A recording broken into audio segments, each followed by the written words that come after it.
विषय नहीं है, लेकिन संतों के मुख से सुना हूं सो आपको बताऊं। महाभारत का प्रसंग है। एक बार युद्ध के बीच में नियम था कि भगवान श्री कृष्ण रथ पर पहले जाते थे और जब अर्जुन आते थे तो भगवान हाथ पकड़ के अर्जुन को रथ पर चढ़ाते थे सवेरे, और शाम को हाथ पकड़ के नीचे उतारते थे। एक दिन युद्ध प्रारंभ हुआ और अर्जुन रथ के पास पहुंचे तो वहां भगवान श्री कृष्ण थे ही नहीं। युद्ध चलने लगा। अर्जुन रथ के पास खड़े हैं, चारों तरफ देख रहे, कन्हैया का कहीं अता पता नहीं। घंटों बाद भगवान श्री कृष्ण वहां पहुंचे। अर्जुन ने तनिक क्रोध की अवस्था में पूछा, कहां थे? भगवान ने कहा, एक भक्त के पास जाना अति आवश्यक था, उसी के पास चला गया था। अब अर्जुन को लगे कि मेरे से बड़ा भक्त कौन, तो नहीं रहा गया। तो रात्रि में अर्जुन ने पूछा भगवान से कि प्रभु कौन से भक्त के पास गए थे? भगवान ने कहा कि एक कसाई मेरा भगत है, उसी के पास चला गया था। अब अर्जुन को लगा कि जो मांस बेच रहा है वो इनका भगत कैसे हो गया, कसाई? तो पूछा, प्रभु कसाई आपका भक्त है? बोला हाँ, वो तो मांस बेचता है।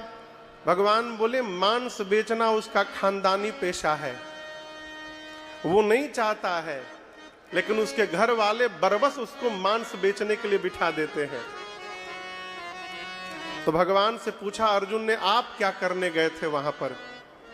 कृष्ण बोले, देखो वो मेरा भक्त है, वो भले मांस के दुकान पर बैठा रहता है, मांस बेचता है, परंतु जितनी देर वो दुकान पर रहता है उतनी देर केवल कृष्ण कृष्ण ही जपता रहता है, और वो मेरे नाम जप में इतना लीन हो जाता है कि यदि पहले ग्राहक ने उससे 5 केजी मांस 5 किलो मांग दिया और वो यदि तराजू के पलड़े पर 5 किलो का बाट रख दिया, अब उसके बाद वो कृष्ण में ही खोया रहता है। अब उसके बाद कोई 2 किलो भी लेने आए तो बाट बदलता नहीं है, उसको 5 किलो ही देता रहता है। कोई 1 किलो भी लेने आए तो 5 किलो ही देता है, वो तो मेरे में खोया रहता है। अर्जुन पूछे, तो आप क्या करने गए थे? भगवान कृष्ण बोले, जब उसके व्यापार में नुकसान होने लगा तो एक दिन उसके घर वालों ने उसको बहुत मारा, तो अब मैं जाता हूं और जितनी देर वो मांस बेचता है उतनी देर के लिए उसकी बाट में मैं जाकर बैठ जाता हूं।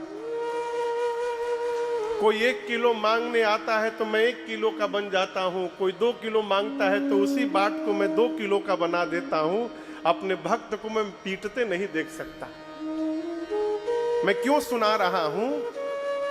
हम यदि प्रतिष्ठान में भी बैठकर शरीर से और मन से भगवान में लगे हुए हैं तो हम भगवान की शरण में हैं, और मंदिर में भी बैठकर यदि हमारा मन बाहर भटक रहा है तो हम मंदिर में नहीं बैठे हैं।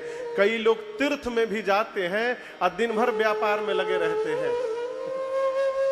गाड़ी लोड हुआ कि नहीं हुआ, अरे साड़ी मिल में से आया कि नहीं आया, अभी डिजाइन फाइनल किए कि नहीं किए, अरे यही करना है तो घरे में रहो।